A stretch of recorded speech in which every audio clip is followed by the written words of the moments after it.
ध्यान देंगे। आज अलाउद्दीन के समय के प्रशासनिक सुधार और आर्थिक सुधारों से आप लोग अवगत होंगे। सबसे पहले हम देखेंगे अलाउद्दीन खिलजी के समय का प्रशासनिक सुधार के अंतर्गत क्या चीज़ रखा गया, ठीक ना। तो उसके समय के प्रशासनिक सुधार,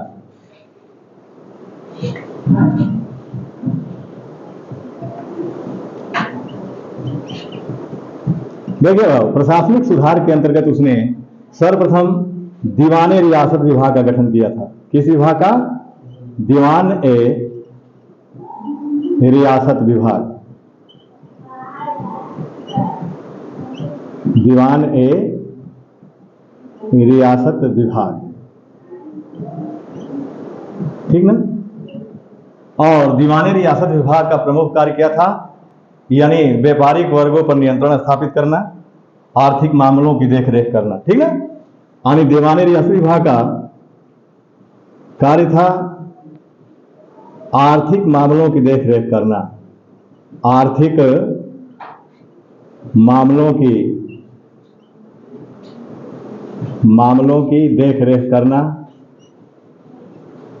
देखरेख करना, और व्यापारिक वर्गों पर नियंत्रण स्थापित करना, व्यापारिक वर्गों पर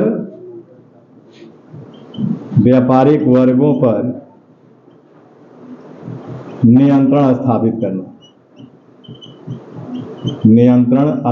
करना, ठीक ना। अब देखेंगे ये पहला विभाग हो गया आने प्रशासनिक सुधार में। दूसरा जो था मुहतसिब का पद होता था। क्या? मुहतसिब। और ये जो मुहतसिब होता था अन्य आचरणों की देखभाल करने वाला अधिकारी होता था। ये क्या होता था? आचरणों की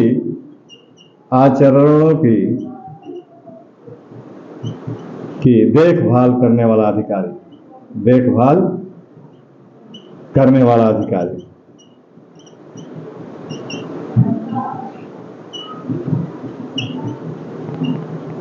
ठीक है। अब जो तीसरा पद था दीवाने यानी गुप्तचर विभाग का था। तीसरा विभाग क्या था? गुप्तचर विभाग। यहां ध्यान देंगे, तीसरा विभाग गुप्तचर विभाग था। गुप्तचर विभाग। और गुप्तचर विभाग के अंतर्गत उसने इसका यानी अलाउद्दीन खिलजी के समय में गुप्तचर विभाग का जो प्रमुख अधिकारी होता था उसको बरीद ए मुमाली के नाम से जाना जाता था, ठीक ना। उसको किस नाम से जाना जाता था? बरीद ए मुमाली। और उसके अतिरिक्त आपका मुनहियान का पद होता था, ठीक ना। हरकारा का पद होता था, ठीक ना। तो गुप्तचर विभाग में इसका जो प्रमुख अधिकारी था,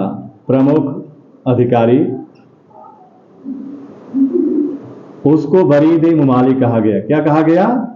बरीद ए मुमालिक, ठीक ना बाबू, बरीद ए मुमालिक। दूसरा पद हरकारा का था, हरकारा। और ये संदेश वाहक को कहा गया है। क्या कहा गया है? संदेश वाहक को यानी हरकारा कहा गया, ठीक ना। यह भी गुप्तचरी का काम करता था। और तीसरा मुनहियान का पद था। तीसरा मुनहियान। और ये जो पद था ये सूचना दाता को कहा गया, ठीक ना। तो ये गुप्तचर विभाग के अंतर्गत ये 3 पदाधिकारियों के विषय में हमें जानकारी मिलती है, यानी किसके समय? अलाउद्दीन खिलजी के समय, ठीक ना। अब देखेंगे कि उसने सैन्य विभाग का गठन किया। उसने क्या किया था? सैन्य विभाग का गठन किया। यानी प्रशासनिक सुधार में उसने सैन्य विभाग का गठन किया। सैन्य विभाग। और सैन्य विभाग जो था इसको दीवान ए अर्ज के समय कहा गया है। क्या कहा गया है? दीवान ए अर्ज, ठीक ना। दीवान ए अर्ज को अलाउद्दीन खिलजी के समय में क्या कहा गया है? सैन्य विभाग, ठीक ना। और दीवान ए अर्ज के अंतर्गत सैन्य विभाग के अंतर्गत वो निम्न पदाधिकारियों को नियुक्त किया था। जैसे यानी सैन्य विभाग से जुड़े हुए जो अधिकारी थे, ठीक ना, उसमें आपका खान, मलिक, आमिर और सिपह सलार थे, और सिपह सलार। यानी कहने का मतलब यह है कि उसने सैन्य विभाग के अंतर्गत खानों, मलिकों, अमीरों और सिपह सलारों की नियुक्त किया था। ठीक ना? तो ये आपका यानी प्रशासनिक सुधार के अंतर्गत उसने किया था। अब देखेंगे कि आर्थिक सुधार, ठीक ना?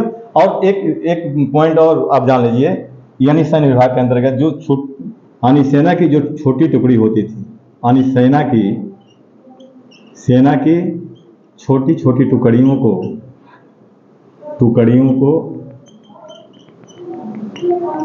यानी अलाउद्दीन खिलजी के समय में तुमन शब्द का प्रयोग किया गया है।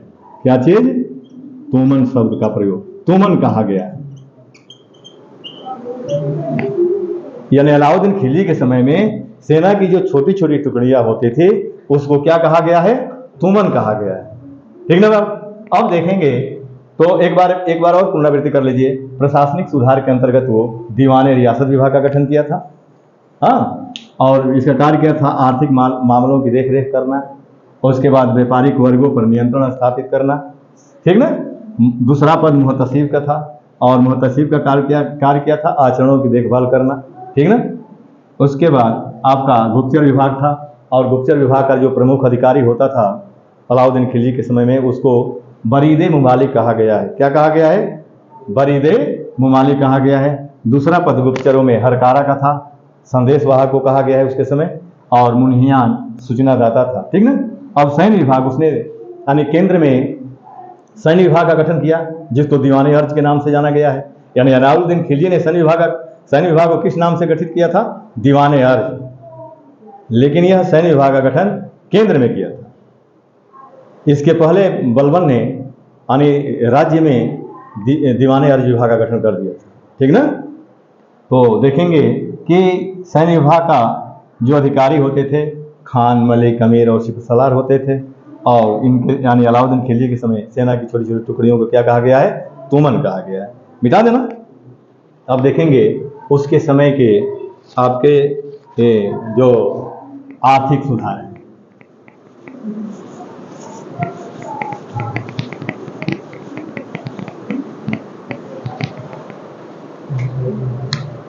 आर्थिक सुधार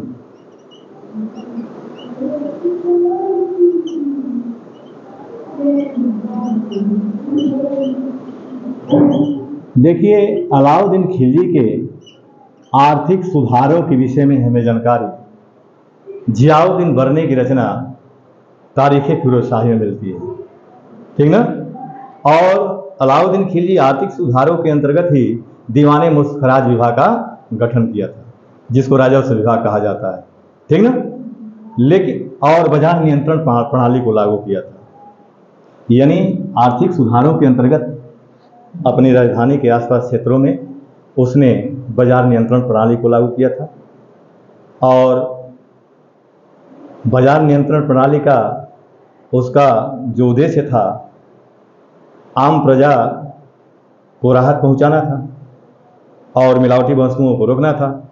ठीक ना? यानी उसने आर्थिक सुधारों के पहले तो ये जानिए कि उसके आर्थिक सुधारों के विषय में जानकारी हमें कहाँ से मिलती है। यानी आर्थिक सुधारों के विषय में जानकारी कहाँ मिलती है? तो वर्णीकृत तारीख़े फिरोजशाही, बरनी की रचना तारीख़े फिरोजशाही में मिलती है। ठीक ना? ध्यान देंगे यहाँ।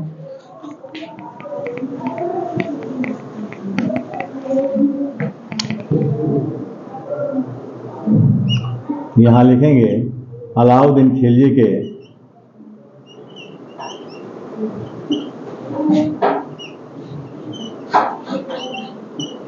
के आर्थिक सुधारों के विषय में जानकारी, आर्थिक सुधारों के विषय में जानकारी कहाँ मिलती है? तो वर्णीकृत यानी बरनी की रचना तारीख फिरोजशाही मिलती है, तारीख ए फिरोजशाही, फिरोज शाही। ठीक है ना बाबू। अब आर्थिक सुधारों के अंतर्गत उसने क्या किया, बाजार नियंत्रण प्रणाली को लागू किया था। किसको? बाजार नियंत्रण प्रणाली।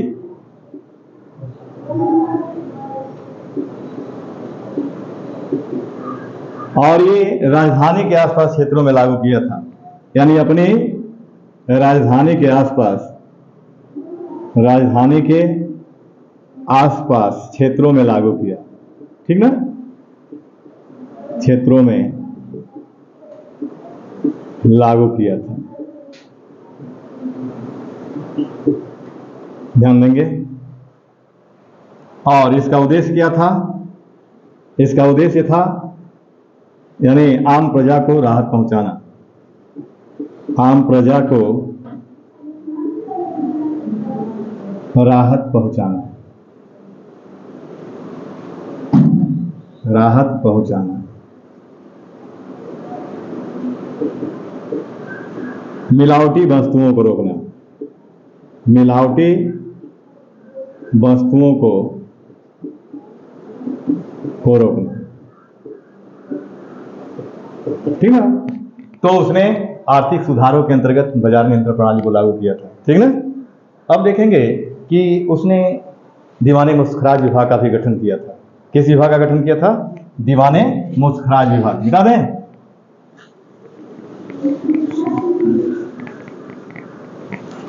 और ये भी जानते रहिएगा कि जो बाजार नियंत्रण प्रणाली है उसके विषय में हमें जानकारी यानी किन किन स्रोतों से मिलती है।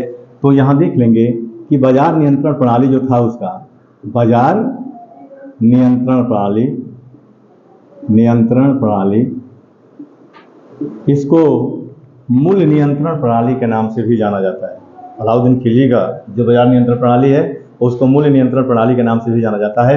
और इसके विषय में जानकारी हमें कहाँ कहाँ से मिलती है, तो आप पहला लिख लेंगे, बर्नी, यानी जियाउद्दीन बर्नी ने अपनी रचना तारीख फिरोजशाही में बाजार नियंत्रण प्रणाली का उल्लेख किया है। तारीख ए फिरोजशाही, यानी कहाँ कहाँ मिलता है इसके विषय में जानकारी। ठीक ना।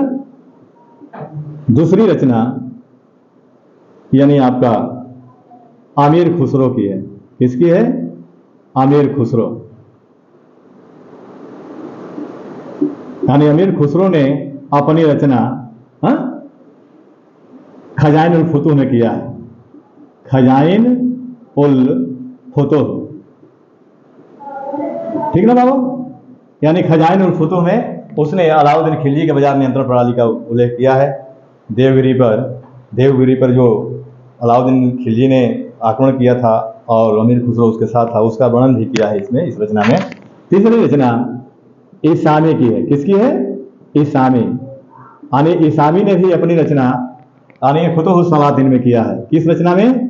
फुतूह उस सलातीन, सलातीन। ठीक है। चौथी रचना रेहला यानी इब्न बतूता।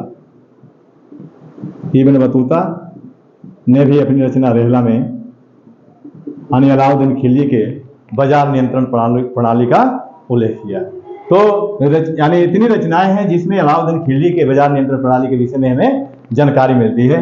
बर्नी ने अपनी रचना तारीख फिरोजशाही में किया, आमिर खुसरो ने अपनी रचना खजाइन उल फुतूह में किया है, और ईसामी ने फुतूह सलातीन में किया है, और इब्न बतूता ने अपनी रचना रेहला में किया है। ठीक है। अब देखेंगे आर्थिक सुधारों के अंतर्गत जो उसका दीवाने मुस्खराज विभाग था यानी भू राजस्व विभाग।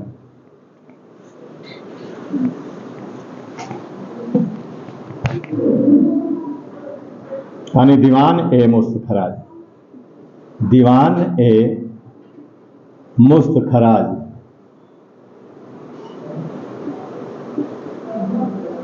ठीक ना। अब इसको क्या कहा गया है? भू राजस्व विभाग कहा गया है। क्या कहा गया है? भू राजस्व विभाग, भू राजस्व विभाग। ठीक है। तो सबसे पहले इससे संबंधित जो पॉइंट मिलते हैं आप ये जानेंगे कि उसने जबता यानी जबता प्रणाली यानी भूमि पैमाइश के आधार पर, जबता का मतलब भूमि पैमाइश के आधार पर वो लगान को लागू किया था, ठीक ना। यानी जबता प्रणाली भूमि पैमाइश के आधार पर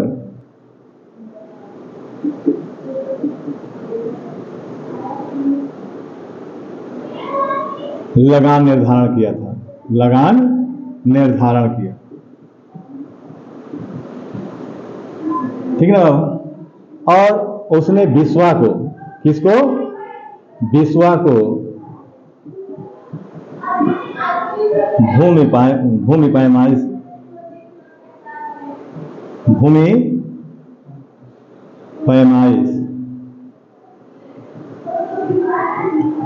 का मानक इकाई माना, का मानक इकाई माना था। यहां ध्यान देंगे,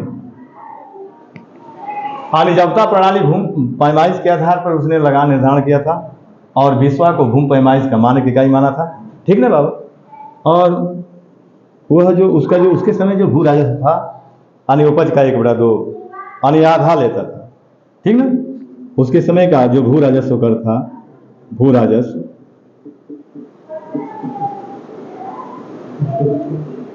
उपज का 1/2 था, कितना था बाबू, 1/2, यानी 50% उसका भू राजस्व था उसके समय में। और भू राजस्व उसने भू राजस्व नकद एवं अनाज दोनों में लिया, ठीक ना। अब इसके अतिरिक्त भी उसने कर वसूल किया है, जैसे घरी चर है, चरी कर है, करही कर है, ठीक ना। और देखेंगे कि इसके अतिरिक्त यानी भू राजस्व के अतिरिक्त उसने जो कर लिया था उसमें पहला आपका घरी कर, घरी कर का मतलब आवास पर लगने वाले कर, आवास पर लगने वाला कर लिया था। दूसरा चरी कर लिया था, हाँ चरी कर यानी दुधारू पशुओं पर लगने वाला कर था, लगने वाला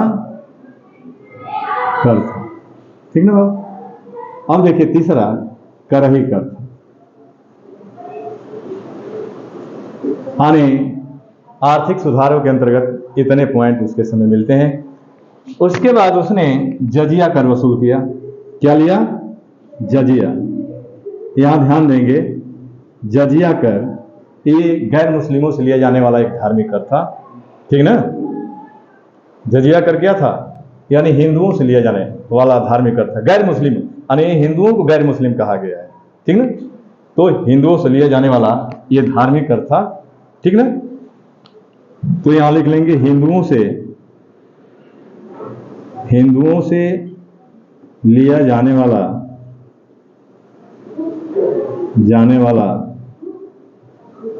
धार्मिक कर था, ठीक ना। अब देखिए पांचवा जो है उसने जकात लिया, यानी जकात कर, और ये मुसलमानों से लिया जाने वाला एक धार्मिक कर था और संपत्ति का 40% हिस्सा लिया जाता था।